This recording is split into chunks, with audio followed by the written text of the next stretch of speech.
Olá galera, parte 2 da aula de bactérias agora, e começamos pela questão que nós deixamos para trás na última aula.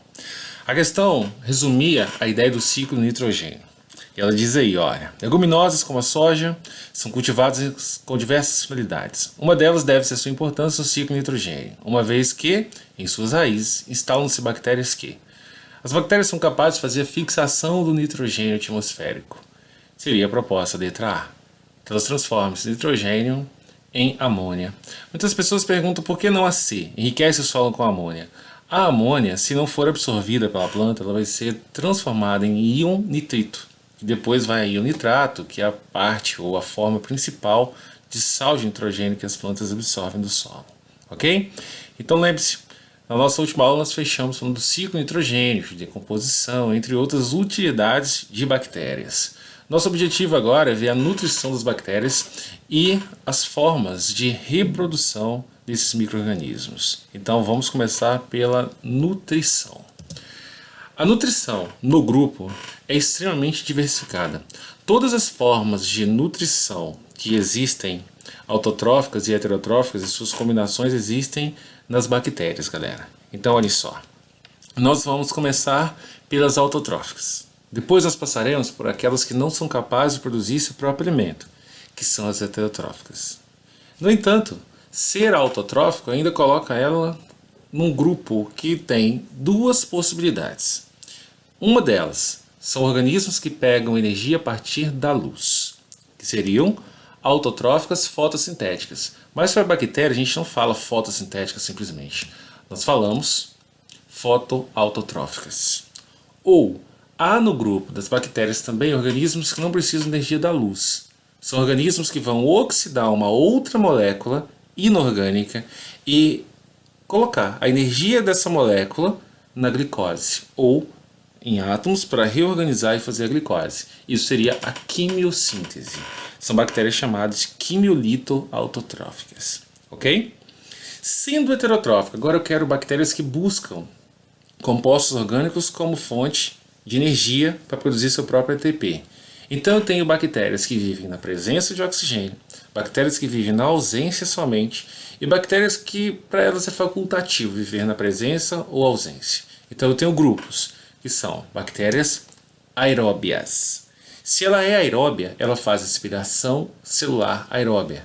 A respiração celular aeróbia é quando ela pega uma molécula orgânica e na presença de oxigênio, somente na presença de oxigênio, ela consegue produzir seu próprio ATP. Ok? Pode ser que essa bactéria seja anaeróbia facultativa. Aí muitos estudantes perguntam, Charles, por que eu não posso falar aeróbia facultativa? Isso é um padrão. Inventou-se um padrão. E o padrão é anaeróbia facultativa. São aquelas bactérias que vivem tanto na presença quanto na ausência. Mas galera, se for facultada uma bactéria, ou seja, você dá a ela o direito de viver na presença ou na ausência de oxigênio. Se você perguntar para essa bactéria, você quer viver com ou sem oxigênio? Ela vai te responder que quer viver com oxigênio. Por quê? Porque na presença do oxigênio, a partir de uma só glicose, você produz muito mais ATPs do que sem. Com oxigênio, se você tiver uma glicose, você produz até 38 ATPs. Na ausência, você vai produzir cerca de 2 ATPs somente. Então, se a bactéria é anaeróbia facultativa, ela prefere viver na presença de oxigênio. Ok? Daí, olha só, ela tem a possibilidade de fazer respiração celular aeróbia, se tiver oxigênio. Se não tiver, ela pode fazer respiração celular anaeróbia ou mesmo algum tipo de fermentação. E se essa bactéria for anaeróbia estrita, aí a gente está falando de bactérias que só vivem na ausência de oxigênio, ou seja, ou fazem respiração celular anaeróbia ou fazem fermentação. Bactérias anaeróbia estrita são clássicos de falar as bactérias do gênero Clostridium, Clostridium tetani, Clostridium botulinum. As duas produzem toxinas que causam problemas a nós humanos. Clostridium tetani, o tétano, e Clostridium botulinum, o botulismo. Ok? Mas não é só isso, pessoal. Esse slide é um resumo do que você tem de saber, porque, como eu havia dito anteriormente, todas as formas de obtenção de energia ou mesmo degradação de uma molécula orgânica que você conhece, você encontra no grupo das bactérias. Então a gente precisa de mais teoria. Então olha só esse slide. Cianobactéria. Como falado na aula 1 de bactérias, cianobactérias fazem fotossíntese. A fotossíntese dela tem uma equação geral igual à equação geral de algas e plantas. Mas elas não são algas e plantas. Lembre-se que cianobactérias deram origem ao que hoje nós chamamos de plastos. Dentre os plastos, cloroplasto. Então observem só. A fotossíntese delas lembra a fotossíntese de algas e plantas, mas não é igual. No entanto, a gente usa dizer ou escrever a equação geral igualzinho. Então observem só. Na presença de luz, eu consigo absorver energia luminosa. Eu vou pegar 6 moléculas de CO2 mais 12 de água, vou reorganizar isso tudo, foi feita a glicose. E aí, 6 moléculas de água mais 6 moléculas de oxigênio, que é um precipitado gasoso, o oxigênio aqui, ó, é um precipitado gasoso e é liberado à atmosfera. Tanto que essas cianobactérias, elas são importantíssimas também na produção de oxigênio, junto com as algas protistas, ok? São algas eucarióticas. Então olha aí, galera, todas são autótrofas fotossintetizantes e sua fotossíntese parecida com a dos vegetais, pois utiliza a água como fonte de elétrons e hidrogênios, ok? Então tá aí as nossas cianobactérias. Existe um pequeno grupo de bactérias que fabricam seu próprio alimento com a ajuda de energia luminosa, assim como as algas e as plantas. Embora seja uma fotossíntese, difere um pouco da fotossíntese realizada pelas plantas. Você fala assim, poxa, você continuou as bactérias? Não. Eu estou falando agora de um grupo de bactérias que faz uma outra coisa e não utiliza agora a água. Elas vão utilizar o quê? Elas utilizam gás sulfídrico ou sulfeto de hidrogênio. Então tá aí, ó. No lugar da água, ela utiliza o H2S, tá vendo? Ela não tem clorofila, a gente chama de bacterioclorofila. Beleza? E ela produz a glicose, produz ou tem resíduo de água e tem aqui, ó, enxofre. Ok? Então forma-se enxofre. A esse processo a gente convenciona chamar de fotossíntese bacteriana. Então, se você ouvir falar fotossíntese bacteriana, é a fotossíntese que utiliza o H2S, o gás sulfídrico, no lugar da água. Então, compara essa fotossíntese bacteriana com a fotossíntese de uma planta ou de uma alga, que é parecida com a fotossíntese de uma cianobactéria. Tá vendo? Você troca água por gás sulfídrico, pelo ácido sulfídrico, ok? Então tá aí. Certinho, pessoal? Olha esse.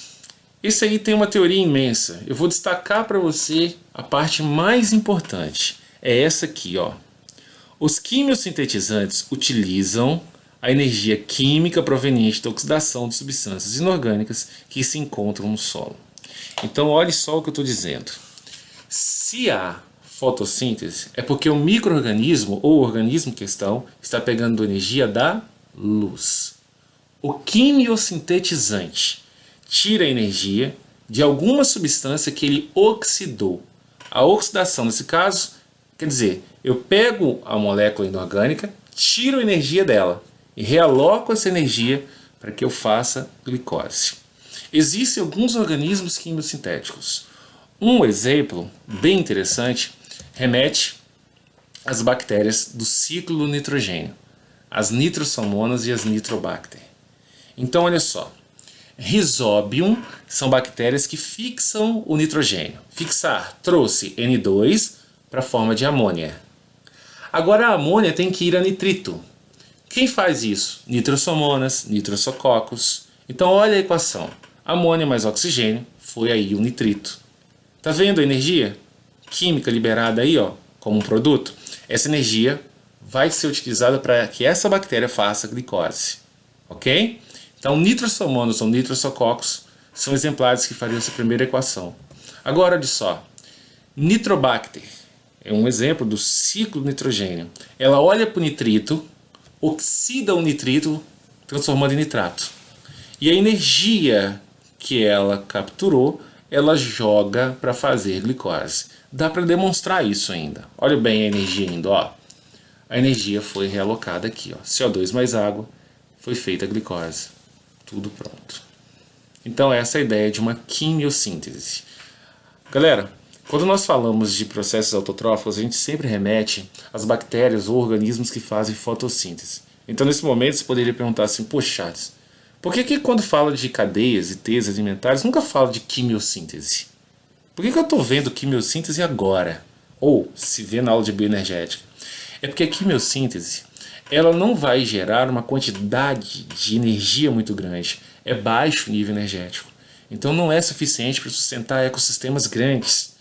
Por isso que a gente diz que quase 100% da energia que alimenta, digamos assim, ecossistemas vem do Sol. E aí a gente quase que desconsidera a quimiossíntese. Mas existe e é importante sabê-la. Beleza? Então tá aí as bactérias quimiosintetizantes. Então a gente viu os processos autotróficos, pessoal. E se fosse heterotrófico? Se fosse heterotrófico, você poderia dizer assim, ou deveria dizer assim, ó, está absorvendo nutrientes. Essa ideia de absorção é uma forma meio que padronizada de falar pelo fato dela ser unicelular. Mas digamos que ela está comendo, galera. Estabelece-se uma relação ecológica com algum outro organismo, ou mesmo está no meio, mas ela está comendo algo. Então pensa numa bactéria decompositora, capaz de promover a ciclagem da matéria orgânica. O que ela está fazendo? Ela está comendo. Aí ela está produzindo, por exemplo, CO2, jogando CO2 na atmosfera e transformando o orgânico em inorgânico. Mas, gente, ela está comendo. Assim como os parasitas estão comendo, o hospedeiro, ou parte do hospedeiro, mutualistas, elas estão trocando, está ganhando e está ajudando alguém, mas está comendo. Comensalistas, ela vai estar se aproveitando de um outro organismo, mas sem prejudicá-lo. Tipo as bactérias que você tem na porção grossa ou com diâmetro maior do seu intestino, que a gente usa chamar de intestino grosso. O que tem lá? Fezes, bolor fecal. Faz diferença para você, desde que ela não produza toxinas, nem gases, nem substâncias tóxicas de forma geral? Para você, isso é um ejeta. Tem que sair mesmo. Para elas, é comida, é ouro, uma relação comensal. Ou protocooperadoras, vamos pensar outras bactérias que fazem parte da sua microbiota intestinal. Elas podem, por exemplo, te oferecer vitaminas e, em contrapartida, elas absorvem parte do nutriente. Mas que para você, dado o montante geral, o que você perde é muito pouco, então é bom para você, bom para ela. São bactérias heterotróficas, ou seja, aquelas que não produzem seu próprio alimento, então elas buscam uma fonte em algum tipo de matéria orgânica. Moçada, essa é a primeira parte, nutrição. A segunda parte é a parte que nos remete agora à reprodução dessas bactérias. Então, olha só, reprodução. Primeira reprodução das bactérias é a reprodução mais típica e mais simples. Imagine que eu tenha uma caneta e, de repente, se eu der as condições ótimas para essa caneta, em 15 minutos eu tenho 2 canetas. Se não existisse o que nós chamamos de resistência biótica, ou seja, se essa caneta reproduzisse com todo o seu potencial e ela nem a outra que ela deu origem morressem, em alguns poucos minutos ou horas eu veria a face da Terra repleta de canetas. Se eu fizer agora uma analogia das canetas com as bactérias, que seria o real, em algumas poucas horas, cerca de 3 horas, se todas as bactérias reproduzissem com todo o potencial, eu veria as paredes do meu quarto, a mesa, o meu notebook, a superfície do meu corpo repleta de bactérias. Mas não são microscópicas, Charles? É por isso que eu quero que você entenda. As bactérias têm um potencial de reprodução absurdo. E dentre os tipos de reprodução que vocês vão ver, esse é o tipo de reprodução mais frequente que elas estabelecem. O que você vai perceber é o seguinte, essa bactéria aí vai promover a síntese de uma outra bactéria. Se fosse uma célula do seu corpo, você chamaria isso de mitose. Mas na real, isso é um organismo. Por isso você vai dar o nome de divisão binária, bipartição, e escuta esse, pouco usado, mas às vezes você encontra em provas, cisciparidade. Então olha só, uma bactéria, ela vai multiplicar o seu material genético, ela vai se alongar e vai virar 2. Parede celular, membrana plasmática e o cromossomo bacteriano. Duplicação desse material, a célula se alonga e ela sofre agora uma fissão. Duas células bacterianas. Perguntinha e resposta, galera. As duas células são iguais à célula original? Sim ou não? As pessoas falam que é clone. Nunca diga isso se for uma prova aberta. Se for uma prova de múltipla escolha, vá pelo que a banca disser. Se for aberta, diga que você não pode garantir que elas são clones, porque bactérias, fungos, protozoários, vírus possuem taxas de mutação bem consideráveis.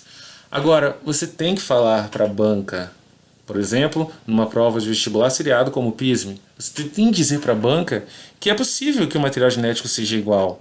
E se houver diferenças, fale a palavra mutação, que são erros que ocorrem durante a duplicação.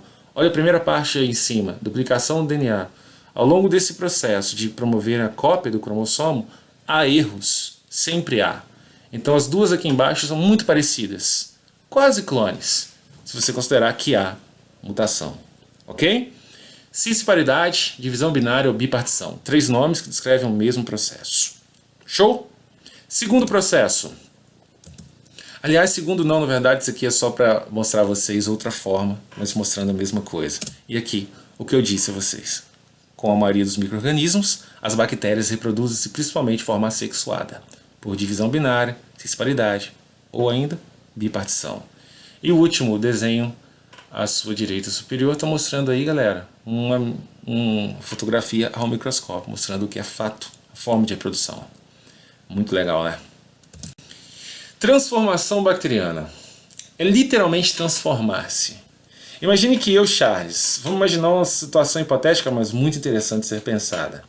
Vamos imaginar doenças virais, por exemplo, doenças de protozoários que matam pessoas ao redor do mundo, como algumas que nós conhecemos, já estudamos em outras videoaulas e vamos estudar em outras. Doenças, vamos pensar uma doença como a AIDS, que é conhecido hoje que por diferentes mecanismos pessoas são imunes à AIDS. Mas, independente do mecanismo que uma pessoa tenha que confira a ela resistência ao HIV, uma certeza é realmente incontestável. Essa sua resistência ao HIV vem lá do seu gene, ok? Então uma pessoa que a gente não conhece, hipotética, é resistente ao HIV. Eu, Charles, não sou, ok? Da mesma forma que eu nasci com o meu DNA, eu morrerei com esse mesmo DNA. Aquela pessoa que é resistente ao HIV, ela nasceu resistente e vai morrer resistente. Eu, Charles, por mais que eu queira ter a resistência como ela tem, eu nunca a terei. Eu morrerei assim. Aí está a beleza das bactérias. Uma bactéria, se eu fosse uma bactéria, eu morreria ou poderia morrer diferente. Quiçá, eu morreria com genes dessa pessoa que eu tanto almejo ser igual. Uma possibilidade? A transformação. Olha só o que vai acontecer agora. A bactéria vai transformar-se. Como? Bactérias têm a capacidade de pegar material genético de outras bactérias e incorporar ao seu. Imagina, pessoal, eu acho a pessoa resistente ao HIV, eu acho o gene que faz ela ser resistente, eu pego o gene dela e coloco no meu corpo, em todas as minhas células. Seria interessantíssimo, né? As bactérias fazem isso naturalmente. Então vamos lá, ó. Há uma célula bacteriana, observe, ó, moléculas de DNA. Essa célula sofreu lise, que é a ruptura da sua membrana celular, da sua parede celular. Olha o material genético disperso no meio. E observa para mim a cor dele, um azulzinho. Agora olha que legal. Fragmentos de DNA doador. DNA quebrado, nada demais. Aí tem uma outra célula bacteriana com DNA de um escuro, um azul escuro, um preto talvez, não sei. Está escrito célula bacteriana, fragmentos de DNA ligam-se à superfície da célula receptora. Está vendo o DNA em azul? Ele vai ser incorporado pela bactéria receptora. E agora, a célula bacteriana, no último momento aqui embaixo, olha o meu mouse, olha o meu ponteiro, ele tem genes da célula inicial que sofreu lise. Eu posso imaginar que aqui, nessa porção azul, há genes que conferem características novas a ela. Então ela transformou-se.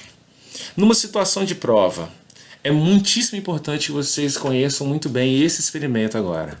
Então, foco total no famosíssimo experimento de Griffiths. Ok? Pausadamente, bem devagar. Vocês têm de ser capazes de fazer a interpretação do experimento que eu vou falar, hein? Você tem um tubo. E dentro desse tubo tem uma linhagem viva capsulada. Tá vendo? Bactérias capsuladas. Você faz uma solução com essas bactérias e injeta no rato. Logo o rato morre. Eu estou em Diz para mim, bactérias capsuladas são patogênicas ou não patogênicas? Se o rato morreu, Charles, as bactérias são patogênicas. Concordo com vocês. Olha o experimento 2, pessoal. Abaixo do 1. Olha para a figura. Na solução tem bactérias sem cápsula. Bactérias vivas. Faz-se essa solução, coloca no rato e o rato sobrevive. Perguntinha. As bactérias sem cápsula são patogênicas? Não, Charles, não são.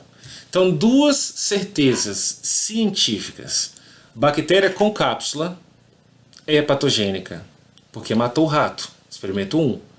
Experimento 2. Bactérias sem cápsula não são patogênicas. Beleza? Aí vem o experimento. Em 3. Bactérias com cápsula foram submetidas a um aquecimento, de modo que elas morrem. Está ali, linhagem encapsulada morta pelo calor.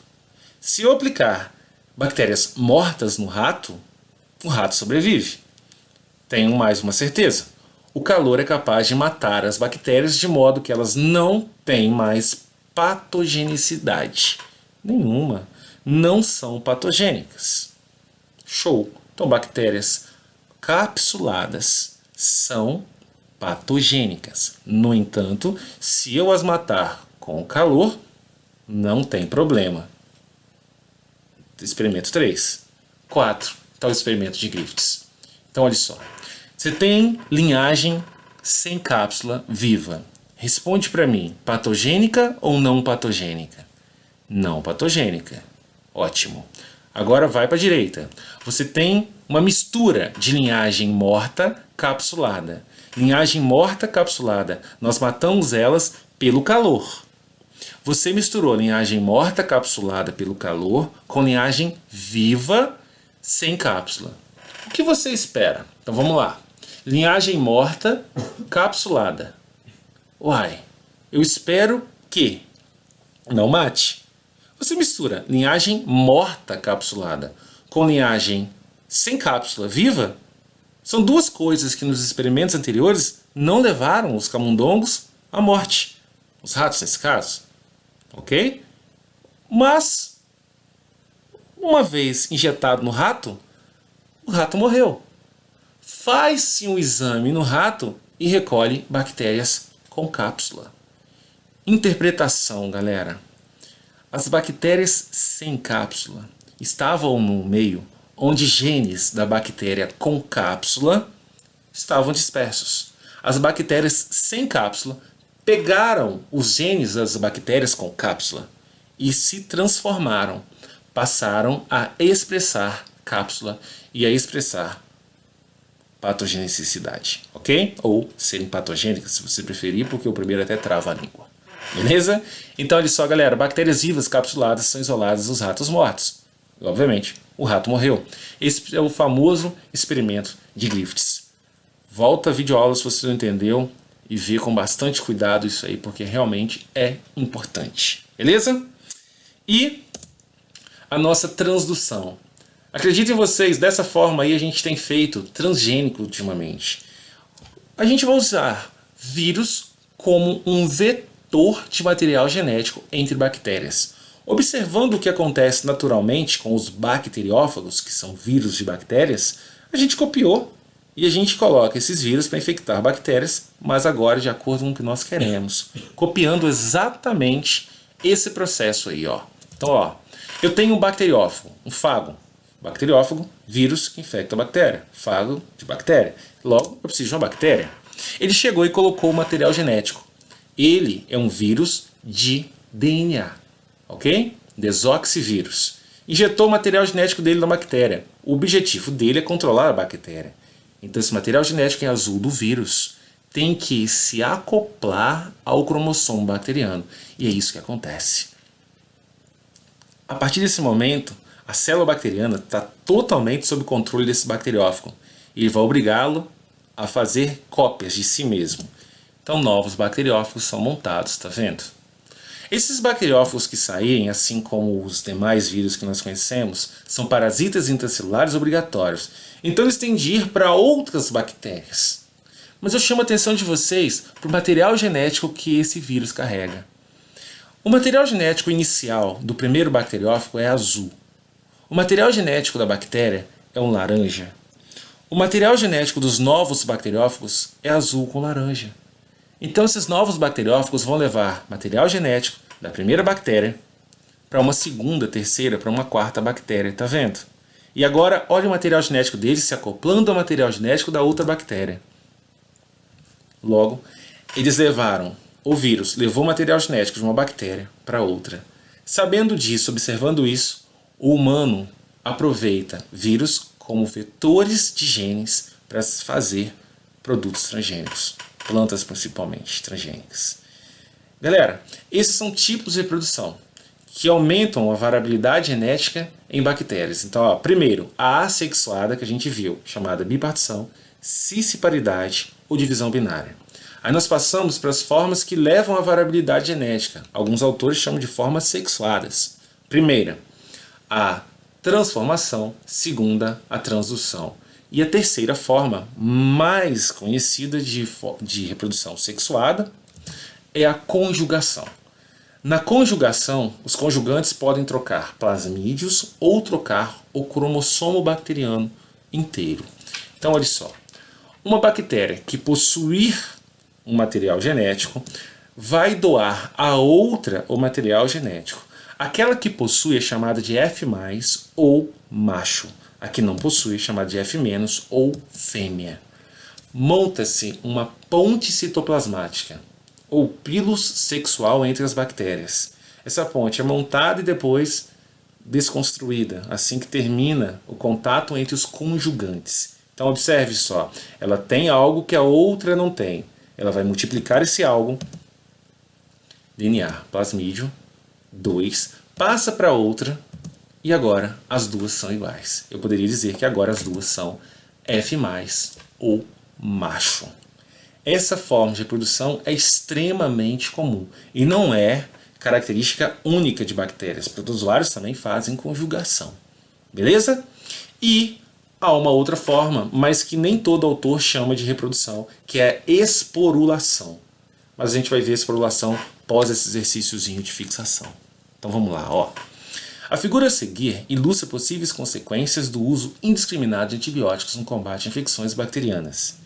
Em relação ao aspecto da biologia bacteriana esquematizada em B e suas consequências, pode-se afirmar. Então, olha só, o enunciado da universidade, do exercício, já começa falando de algumas coisas interessantes, que é a resistência de bactérias a antibióticos. Nós sabemos que isso é uma verdade, é algo que ameaça iminentemente a vida da gente, a qualidade de vida, enfim. Muitas vezes nós falamos assim, olha, as bactérias vão se tornar resistentes porque nós tomamos antibióticos. Não. O uso indiscriminado, incorreto, por várias vertentes diferentes, leva à seleção de bactérias resistentes. O que é seleção? É a sobrevivência diferencial de alguém que é resistente. Então a proposta, ó, em A, foi colocado um antibiótico numa colônia. Colônia é quando você tem um agregado de bactérias que estão ligadas. Todas a mesma espécie. Tá vendo? Há uma bactéria resistente. Ó. Essa bactéria resistente, ela resistiu ao ataque do antibiótico, aquelas que eram suscetíveis morreram e a resistente reproduziu. Isso em A. Em B, você vê um micróbio inofensivo e resistente à droga. Ok? Micróbio inofensivo e resistente à droga. Esse micróbio agora vai fazer uma conjugação com aquele que é nocivo. Beleza? E olha o que acontece. De alguma forma, por meio da conjugação, ele transferiu o material genético e conferia resistência ao remédio. Beleza? Tá aí. Então vamos avaliar agora as alternativas. É um VOF. A conjugação é um processo que exige contato celular entre os organismos conjugantes? Monta-se ou não monta-se, em B, uma ponte citoplasmática ou pilus sexual? Monta-se. Verdadeira. 2. A recombinação genética é um atributo próprio de células eucarióticas? Nesse aí eu vou ajudá-los. Recombinar é um termo muito próprio da evolução. E a gente traduz a recombinação como forma de misturar. Então, olha só células eucarióticas conseguem misturar genes? Por exemplo, nós misturamos genes por meio de gametas? Só nós, humanos, plantas, fungos? Não. Conjugação, transdução e transformação são formas de você misturar materiais genéticos de indivíduos diferentes. Então a 2 está errada. A 4, a transferência de material genético entre os conjugantes é unidirecional, vai apenas em uma direção, está certo. Um indivíduo tem o material e passa para o outro. A importância evolutiva da conjugação se expressa no aumento do potencial de adaptação em bactérias. A 8 diz isso. Tá certo, porque olha só, aquela que recebeu o material que não possuía, ela passa a ser resistente ao antibiótico. Isso é um caractere adaptativo. Interessante a ela tê-lo.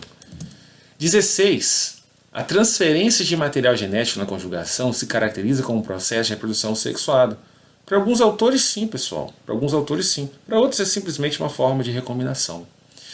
32. Diz que a conjugação pode ser um mecanismo de transmissão da mensagem que condiciona a resistência. Pode ser. Poderia também esse gene não conferir nada de novo interessante a ela. Mas nesse caso, pode conferir sim. Então a 32 também é verdadeira. Ok? E como eu havia adiantado para vocês, está aí um que alguns chamam de forma reprodutiva. E para outros seria simplesmente uma estrutura de resistência. Quando há uma adversidade no meio, seja ela qual for, a bactéria adquire essa forma. Vou mandar um exemplo para você de algo que você já ouviu falar várias vezes. É muitíssimo falado que a bactéria chamada Clostridium tetani vai infectar pessoas após um corte. Não é errado, mas também não é certo. A Clostridium tetani é uma bactéria de solo. Então não necessariamente deveria me cortar com algo enferrujado e muito menos esse algo deveria me cortar profundamente para que eu seja acometido. Então olhe só.